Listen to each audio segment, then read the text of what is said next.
plus j e to the x sinh y. That much is true. You could either take that as a definition, or you could assume a series definition and derive it. So, you know, we get some things like e to the x cosh y, e to the x sinh y are solutions to these. I sometimes call these the H-Laplace equations, right? But these, of course, would have another name, aka wave equations. The reason we call these wave equations is easier to see. Like the usual wave equation looks like this, right? Uxx equals to what? Is it v squared? UTT? I'm trying to remember where the speed. Let's see. I could do some dimensional analysis here. I think that makes. Well, it's like division. I think the v squared goes over here. Something like that. See, this is like twice dividing by x. This is like twice dividing by t. So dimensionally, this makes sense. So the wave equation is something like this. If you set v equals to 1, you get uxx minus utt equals to 0. So these are really this. So in other words, y is like time, if you want to think of it as a wave equation. Which is why physically I have no earthly idea what it would mean for us to find the solution to a particular boundary value problem. It's some kind of like space-time thing we'd be doing. Which is fine with me. It's just I don't know physically what on earth it would mean. It's okay, everything's math anyway. Yeah. So like, oh, okay. So if I want to find what should the log be? If I set this equal to w, right? So if in other words, if I set w equal to e to the z, then surely log of w should be equal to z, right? I mean, you could find it to be the inverse function to the exponential, at least wherever that can make sense. If the exponential is not injective, then you have trouble. But sinh is injective. Like sinh is only 0 at 0, and otherwise it doesn't repeat itself. So I think we're probably okay in terms of injectivity. Like, this one does not suffer the indignity of the complex exponential being the 2 pi I periodicity doesn't appear here, because cosh and sinh, I mean, cosh is 2 to 1 ever, except at 0, you know. Like, cosh is an even function, cosh of 0 is 1. But this piece is different for different points. So I think if we were to look at e to the z1, you know, equals to e to the z2, that would tell us that e to the x1 cosh y1 plus j e to the x1 sinh y1. It's probably good for me to be explicit here, rather than just talk through it. Cosh y2 plus j e to the x2 sinh y2, right? So that tells me two things. It tells me that e to the x1 cosh y1 equals e to the x2 cosh y2, and it also tells me that e to the x1 sinh y1 is equal to e to the x2 sinh y2. So if I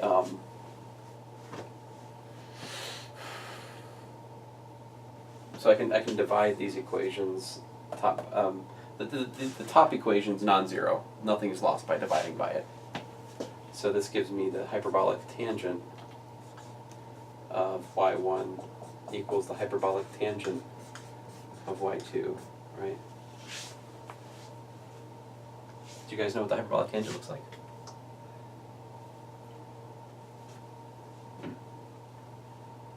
Unfortunate.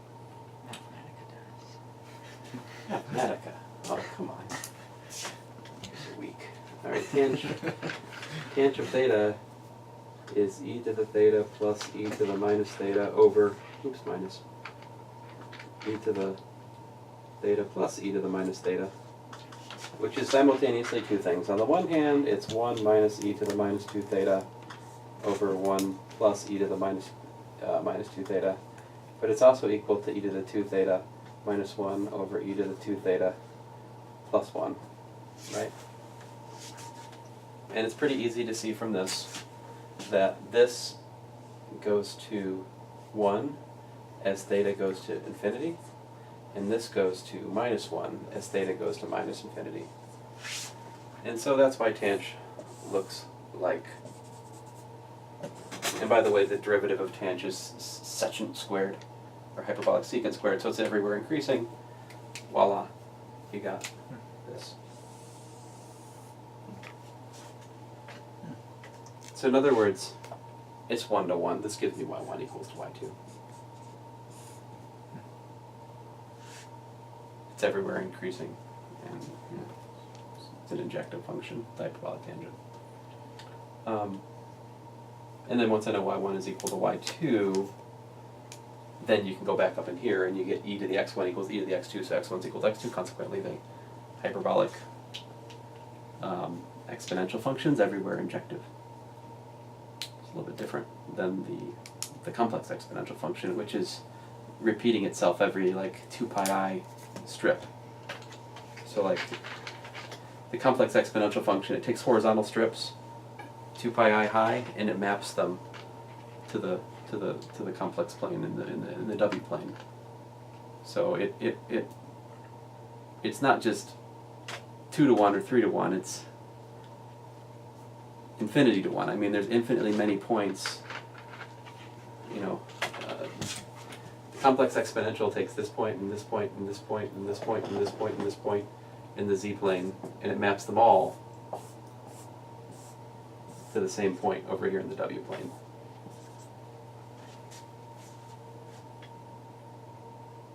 So when you try to calculate an inverse function, you have to pick one of this infinity. That's called picking a branch of the logarithm. Anyway, I digress. So we should be able to solve this, right?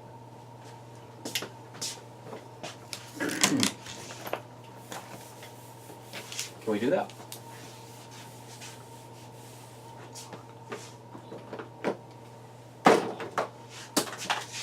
Where does it go?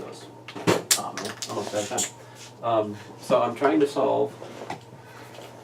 I don't know what the log is. I mean, I'm trying to figure out what it is, right? So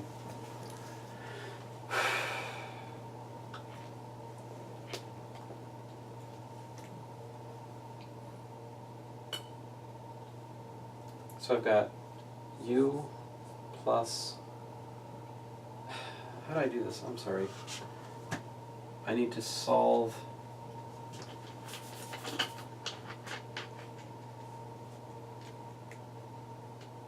I need. This is x plus jy, right?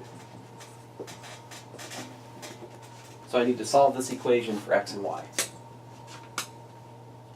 in terms of u plus jv.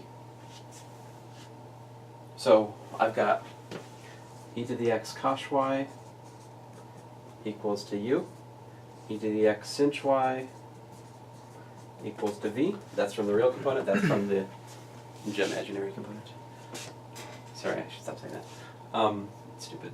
Where was I? How do you solve for x and y? May I suggest we divide this? This gives us that the tangent of y is equal to v over u. Oh, we also noticed something. The hyperbolic exponential is not surjective because it never hits u equal to 0. Right? Well, it gets infinitely close, but doesn't hit it. I mean, the exponential, right? We can go to x equals minus infinity. So it's going to get closer and closer and closer to u equal to 0, but it never, I mean, u equal to 0 is not technically covered by the image of the hyperbolic exponential. In contrast, the sinh goes over all real values, so we'll hit everything with that.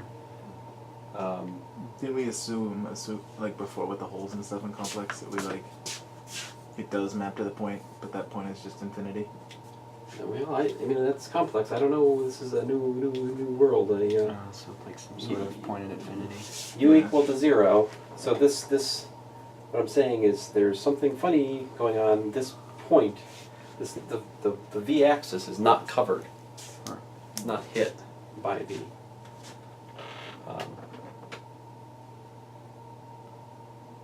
hyperbolic exponential. Oh, it's worse. It's worse. This is positive.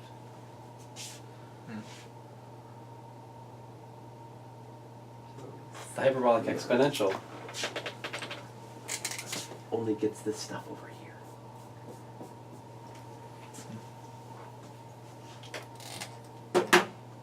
And so, okay, but anyway, there's tangent of y, so that means y is equal to inverse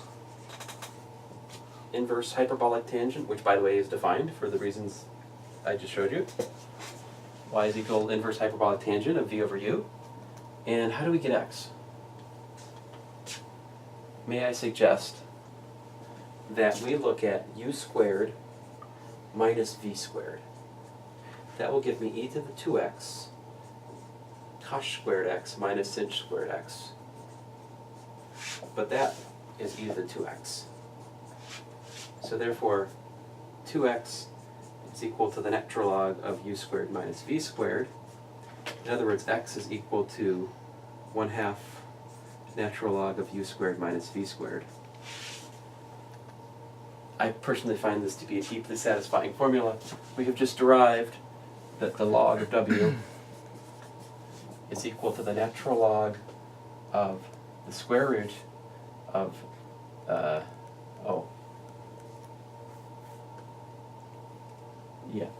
natural log of the square root of w bar, plus j times the, well, really, I guess I can't say that. I want to say arc w, but it's not quite right. I mean, the inverse hyperbolic tangent, v over u. Fine, this is u squared plus v squared. I'll be precise. But you can contrast this to the natural log of the square root of u squared plus v squared plus I times the inverse tangent of v over u for log of u plus I v, as long as we're in quadrants 1 or 2 in the uv plane. Isn't that cool? So there's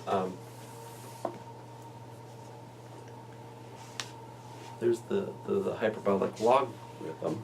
Now, I mean, pretty clearly we can solve annulus problems here too, right?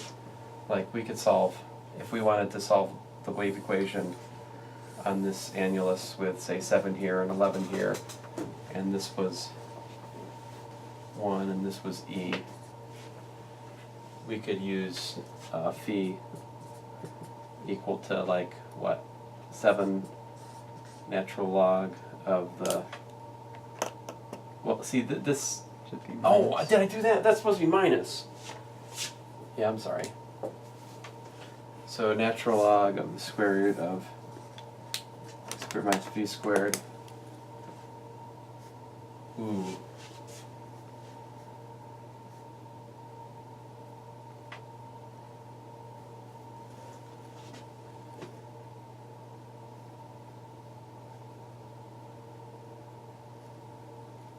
Huh. That's funny. It says that says u squared minus v squared is positive. Oh, okay. Sorry. I was thinking 1, and it was making me think I'm stuck in this. But the thing is, this can be as big as you want. So it gives you, like, lines. Oh, shut up. I'm pretty sure I get the whole half plane is my point. This plus oh,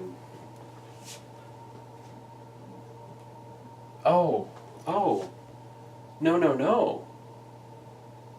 No. That's not what we do. No. That mistake I wrote down there for a second was tricking me. So, excuse me.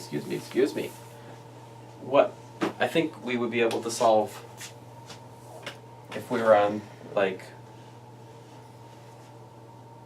how would it be? I mean, is it like this? Like u squared minus v squared equals to, e? And over here u squared minus v squared equals to 2e? First of all, am I drawing, is my picture at least right?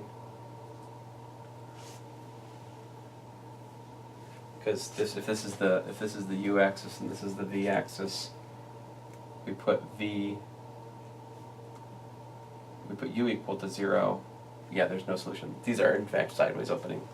Okay, so that's half of. I mean, there's also over here, but we don't care.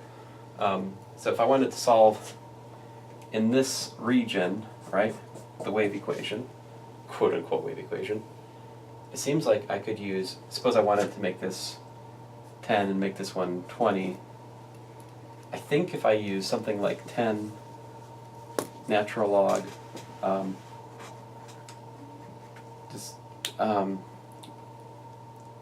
it, template, a natural log square root of u squared minus v squared plus b. This should give me, the real part of phi, so to speak, right? And what could we do?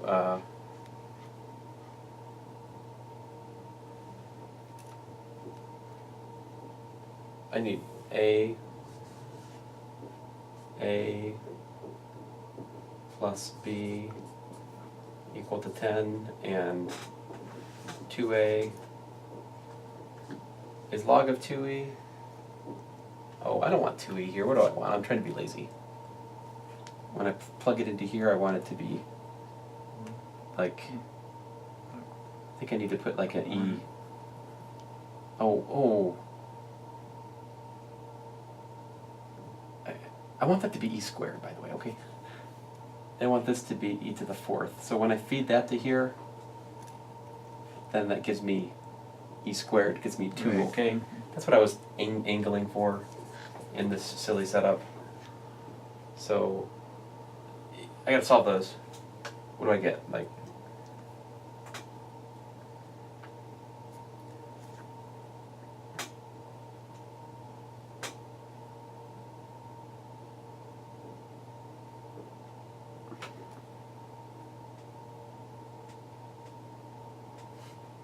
I think I get, is that right? 0. Yeah, it looks like I get a equals 10 and b equals 0, right? Yeah. Okay, so 10 log square root of u squared minus v squared. This should solve, right? Phi uu minus phi vv equal to 0.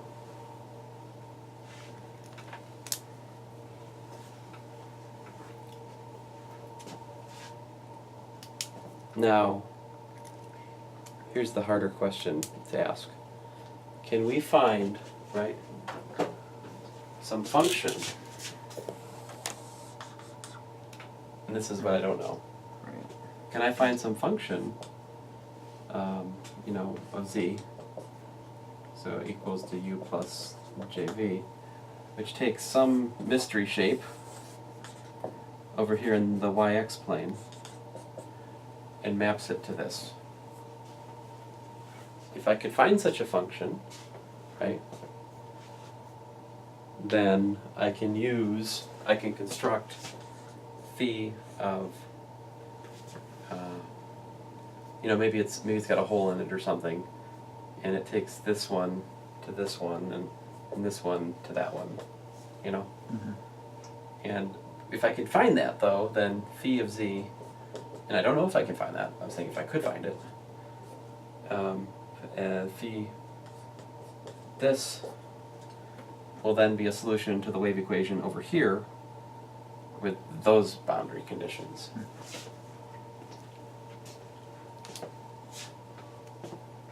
Mhm. Alternatively, we can try to find another template solution, right? Maybe looking at the interior of two hyperbolic arcs is a pain. Maybe you can think of something else. Maybe something with this, like, you know.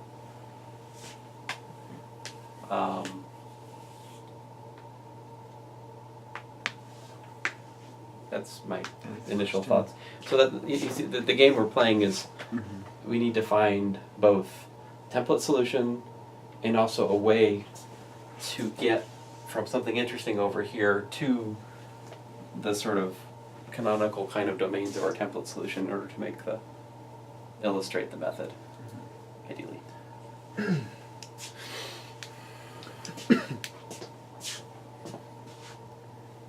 I don't know if this has been done before. I'm not sure. Yeah. Thanks, guys.